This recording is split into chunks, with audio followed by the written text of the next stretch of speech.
எல்லாருக்கும் வணக்கம் and welcome back to our channel Start to Study. இன்னைக்கு வீடியோல என்ன பார்க்க போறோம்னு பார்த்தோம்னா BH செகண்ட் இயர் 4th செமஸ்டர்ல இருக்க நாலேஜ் அண்ட் கரிக்குலம் சப்ஜெக்ட்டோட ஒரு இம்பார்ட்டன்ட் क्वेश्चन பார்க்க போறோம். என்ன क्वेश्चन பார்த்தோம்னா Sailor and Alexander planning process model இந்த क्वेश्चन தான் பார்க்க போறோம். இந்த क्वेश्चन வந்து யூனிட் 4ல இருக்கு. ஸோ இந்த क्वेश्चन வந்து மட்டும் இந்த யூனிட்ல இம்பார்ட்டன்ட் கிடையாது. இதோட கண்டினியூவேஷனா இருக்கிற ஹில்டா-டபா மாடல் பிளஸ் வந்து டைலர் மாடல் இது ரெண்டுமே வந்து பாத்தீங்கன்னா இம்பார்ட்டன்ட் தான். நம்மளோட சேனல்ல ஹில்டா-டபா மாடல் வந்து ஓல்டு சிலபஸோட கனெக்டா இருக்கிறதுனால நான் அப்போ வந்து வீடியோ போட்டேன். அதோட லிங்க் வந்து மேல ஐகான்லயும் டிஸ்கிரிப்ஷன்ல பிளேலிஸ்ட் லிங்கோட நான் ஷேர் பண்றேன், பாத்துக்கோங்க. எண்ட் ஆஃப் த வீடியோலயுமே நான் ஷேர் பண்றேன். ஹில்டா-டபா மாடல் ரொம்ப ரொம்ப ஈஸியான ஒரு क्वेश्चन. ஸோ அந்த क्वेश्चனையுமே பார்க்கலன்றவங்க பாத்துக்கோங்க. ஸோ என் டைலர் மாடல் வந்து சீக்கிரமா நான் அப்லோட் பண்றேன். இந்த Sailor and Alexander planning process model வந்து ரொம்ப ரொம்ப ஈஸியான ஒரு क्वेश्चन. நான் ரொம்ப புக்கில் பார்க்கும்போது நிறைய பேருக்கு ரொம்ப டஃப்பா இருக்க மாதிரி இருக்கும். பட் நான் ரொம்ப சிம்பிளா நோட்ஸ் எடுத்திருக்கேன். ஸோ எப்படி இதை ஈஸியா எழுதுறது, இந்த क्वेश्चन வந்து 10 மார்க்ல கேட்டாங்கன்னா எப்படி வந்து ப்ரெசென்ட் பண்ணணும், 5 மார்க்ல கேட்கறதுக்கு சான்ஸ் ரொம்ப கம்மி. ஏன்னா மாடல் क्वेश्चंस எல்லாம் எப்பவுமே வந்து 5 மார்க்ல கேட்க மாட்டாங்க. ஒருவேளை கேட்கணும்னு நினைச்சாலுமே இந்த क्वेश्चन 5 மார்க்ல எப்படி ஷார்ட் பண்ணி எழுதுறது எல்லா விஷயமும் நான் இந்த வீடியோல சொல்ல போறேன். ஸோ வீடியோவை ஸ்கிப் பண்ணாம பாருங்க. அதுக்கு முன்னாடி நிறைய பேர் நாலேஜ் அண்ட் கரிக்குலமோட நியூ சிலபஸ் நோட்ஸ் வந்து ரெடியான்னு கேட்டிருக்கீங்க. நம்மளோட சேனல் ரிலேட்டடா ரெடியா இருக்கு. உங்களுக்கு வேணும் அப்படின்னா இப்போ ஸ்கிரீன்ல வந்து ஒரு மெயில் ஐடி டிஸ்பிளே ஆகும். அந்த மெயில் ஐடிக்கு உங்களோட சப்ஜெக்ட் நேம் வித் உங்களோட வாட்ஸ்அப் நம்பரோட மென்ஷன் பண்ணுங்க. ஸோ ரேட் வந்து பாத்தீங்கன்னா 285. ஸோ இது வந்து சாஃப்ட் காப்பியா மட்டும்தான் கொடுப்பேன், ஹார்ட் காப்பி கிடையாது. ஓகே, நோட்ஸ் பத்தியான டீடைல்ஸும் சொல்லியாச்சு. இந்த क्वेश्चन பத்தியான விஷயத்த பார்க்க போகலாம். First Sailor and Alexander model இந்த மாதிரி ஏதாவது வந்து ஒரு ஸ்பெஷலான ஒரு ஆத்தரோட எஜுகேட்டரோட மாடல் क्वेश्चन கேட்டாங்க அப்படின்னா நீங்க எப்படி ஸ்டார்ட் பண்ணா உங்களுக்கு எலாபரேட் ஆகும் பேப்பர் பிளஸ் வந்து பேப்பர் ப்ரெசன்டேஷனுக்கு எப்படி நல்லா இருக்கும்னு பார்த்தீங்கன்னா எந்த ஆத்தர் பத்தியோ இல்லை எந்த சைக்காலஜிஸ்ட் பத்தியோ இல்லை எந்த எஜுகேட்டர் பத்தி கேட்டிருக்காங்களோ அவங்கள பத்தி ஜஸ்ட் ஷார்ட் இன்ட்ரோ கொடுத்துட்டு அந்த क्वेश्चनக்குள்ள போனீங்கன்னா உங்களுக்கு பார்க்கறதுக்கு பேப்பர் ப்ரெசன்டேஷன் அவ்வளோ நல்லா இருக்கும். ஸோ சைலரோட முழு நேம் என்னன்னு பார்த்தீங்கன்னா ஜான் கெல்லன் சைலர். இவரோட வருஷம் வந்து 1902 இருந்து 1998, 1902 to 1998. ஸோ இவரை பத்தி ஷார்ட் இன்ட்ரோ நான் வந்து என்ன கொடுத்துருக்கேன்னு பார்த்தீங்கன்னா இவர் வந்து அமெரிக்கன் எஜுகேட்டடா இருந்திருக்காரு. நான் ஃபுல்லா ரீட் பண்ணி நான் சொன்னேன் அப்படின்னா ரொம்ப லென்த்தா வீடியோ போகுது. நிறைய பேர் வந்து குழந்தைங்களுக்கு படிக்கிற மாதிரி படிச்சு சொல்லிட்டு இருக்கீங்க அப்படின்னு சொல்லி கமெண்ட்ல சொல்றீங்க. ஸோ அதனால நான் ஜஸ்ட் என்ன இருக்குன்றத மட்டும் ஷேர் பண்றேன். உங்களுக்கு ஏதாச்சும் டவுட் இருந்துச்சுன்னா கமெண்ட் பாக்ஸ்ல சொல்லுங்க, நான் கிளியர் பண்றேன். ஸோ இவர் வந்து ஒரு அமெரிக்கன் எஜுகேட்டடா இருந்திருக்காரு. அது மட்டும் இல்லாம பின்லாண்ட்ல 1962ல ஃபுல் பிரைட் ப்ரொஃபஸராகவும் வந்து இவர் இருந்திருக்காரு. அது மட்டும் இல்லாம ஒரு முக்கிய பொறுப்பு இவருக்கு வந்து கொடுத்திருக்காங்க. என்னன்னு பார்த்தோம்னா he was an authority on curriculum, supported a program of national assessment. So ஒரு நேஷனல் ப்ரோக்ராமா இருக்கிற அசஸ்மெண்ட்ல வந்து இவருக்கு கரிக்குலம் ஃப்ரேம் பண்றதுக்குன்னு ஒரு அத்தாரிட்டியை வந்து கொடுத்திருக்காங்க. ஸோ இவரை பத்தி ஷார்ட் இன்ட்ரோ வந்து பாத்தீங்கன்னா இதுதான். நெக்ஸ்ட் பார்க்க போறது வந்து அலெக்சாண்டர், வில்லியம் மார்வின் அலெக்சாண்டர். இவரும் ஒரு அமெரிக்கன் எஜுகேட்டர் தான். இவர் வந்து என்ன சொல்றாங்கன்னு பார்த்தோம்னா father of the American middle school அப்படின்னு சொல்லி இவரை வந்து கூப்பிடுறாங்க. இவர் வந்து 250 புக்ஸ் அண்ட் ஆர்டிகல்ஸ் வந்து இது வரைக்கும் எழுதியிருக்காரு.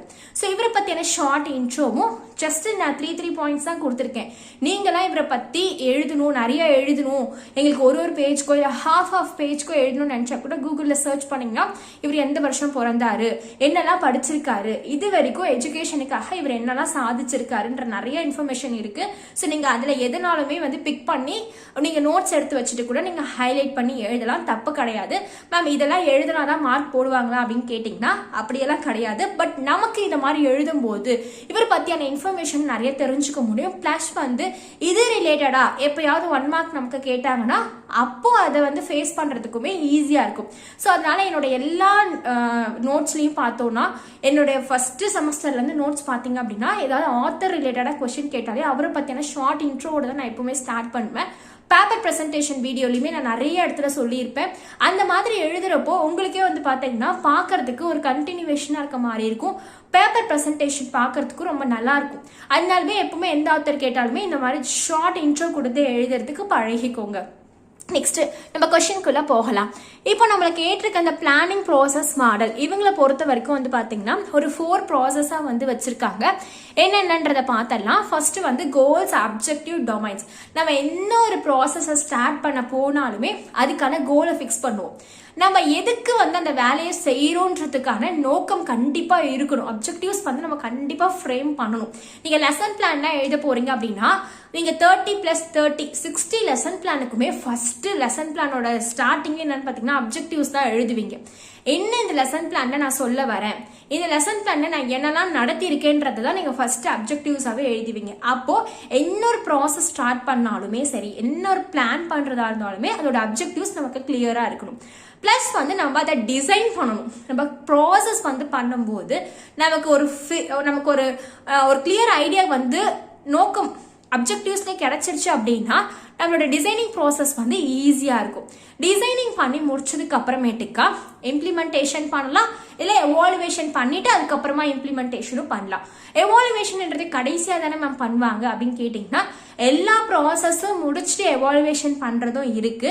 எவால்வேட் பண்ணிட்டு அந்த டிசைனிங்ல ஏதாவது வந்து நமக்கு பிரச்சனை இருக்கு, இல்லை ஏதாச்சும் தப்பா இருக்கு, ஏதாச்சும் அப்டேட் பண்ணணும், சேஞ்ச் பண்ண வேண்டியது ஏதாவது இருக்கு அப்படின்னா அந்த டிசைனிங் ப்ராசஸோடவே அது வந்து எவால்வேட் பண்ணிட்டு அடுத்து இம்ப்ளிமெண்ட் பண்ணலாம். இல்லை நான் எல்லாமே முடிச்சுட்டேன் லாஸ்டா எவால்வேட் ப்ராசஸ்க்கு வரேன் அப்படின்னா நீங்க ஏதாவது அதில் ப்ராப்ளம் இருக்குன்னா ஃபர்ஸ்ட்ல இருந்து நீங்க கிளியர் பண்ற மாதிரி இருக்கும். ஸோ அதனால இந்த ப்ராசஸ்ல தான் வந்து பாத்தீங்கன்னா இந்த மாடலை வந்து ஃப்ரேம் பண்ணியிருக்காங்க. ஒரு ப்ராசஸ்லயுமே என்னென்ன இருக்கு, ஒரு ஸ்டெப்லயுமே என்னென்ன விஷயங்கள்லாம் பண்ணுவாங்க அப்படின்றத பார்க்கலாம்.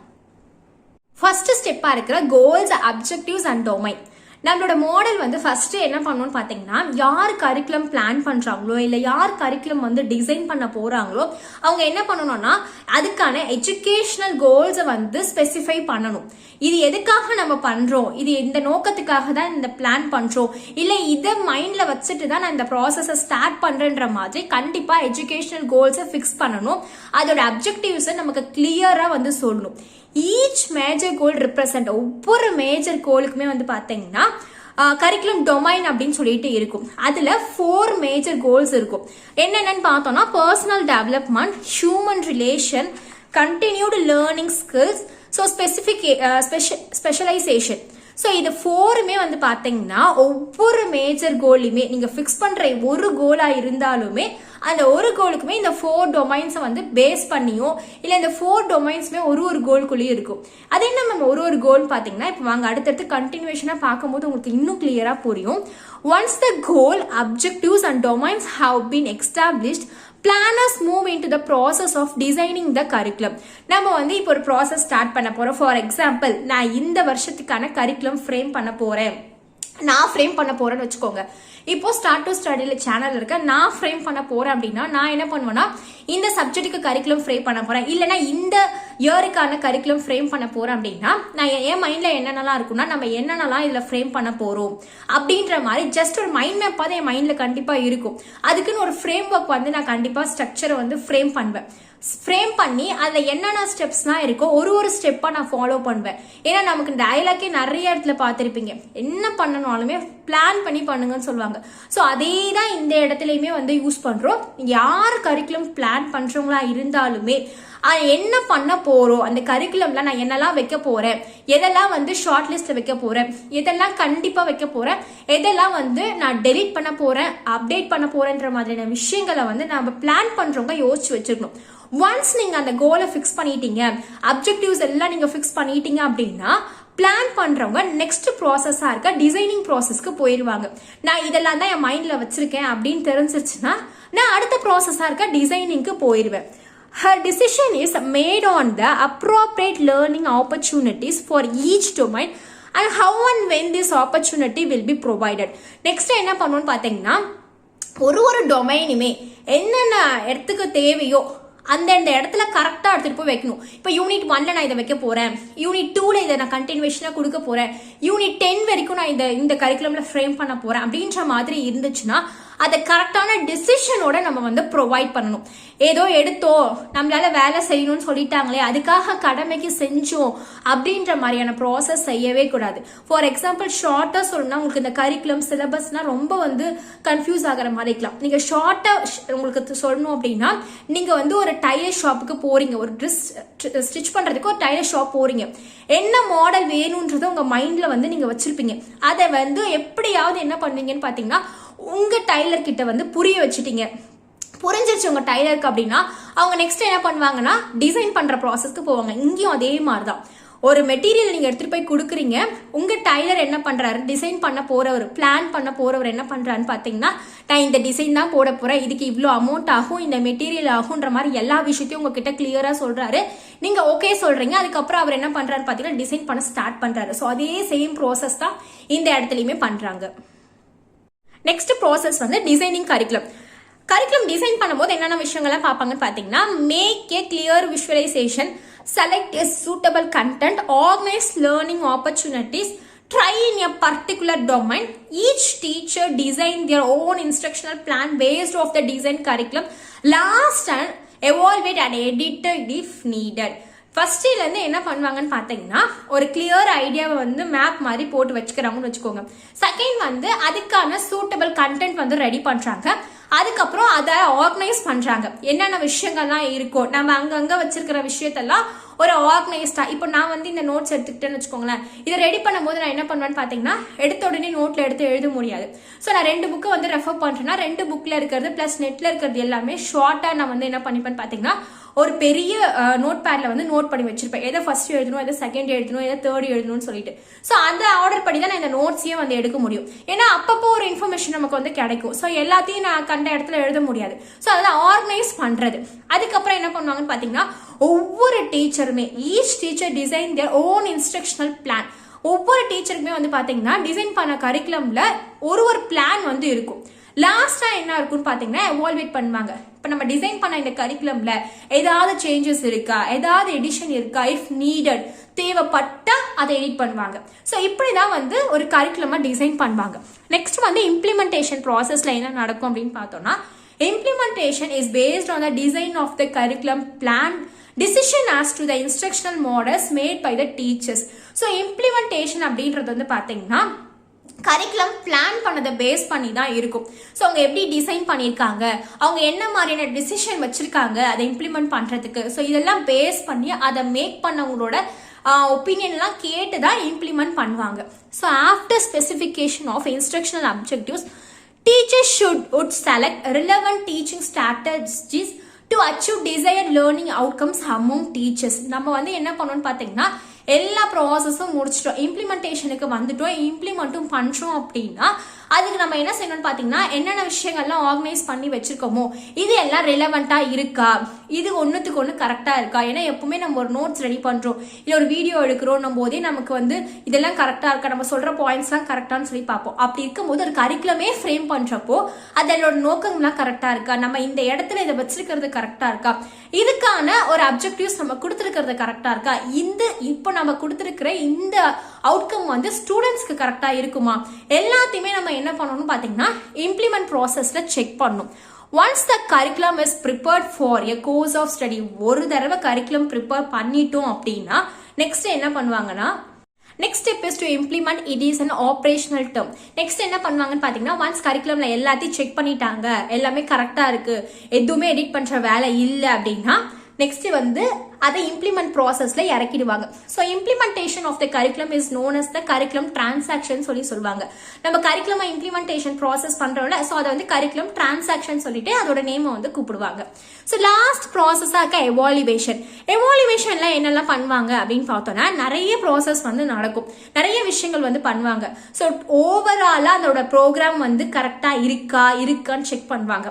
நெக்ஸ்ட் வந்து கரிக்குலம் பிளான் கரெக்டா இருக்கா, நெக்ஸ்ட் அதோட இன்ஸ்ட்ரக்ஷன்ஸ்லாம் வந்து எஃபெக்டிவா இருக்கா, நெக்ஸ்ட் இந்த கரிக்குலம் வந்து இந்த கோர்ஸுக்கு நம்ம வச்சா ஸ்டூடெண்ட்ஸ் இதெல்லாம் அச்சீவ் பண்ணுவாங்களா, இதெல்லாமே வந்து பாத்தீங்கன்னா எவாலுவேஷன் ப்ராசஸ்ல பார்ப்பாங்க. So evaluation data becomes basis for decision making in further planning.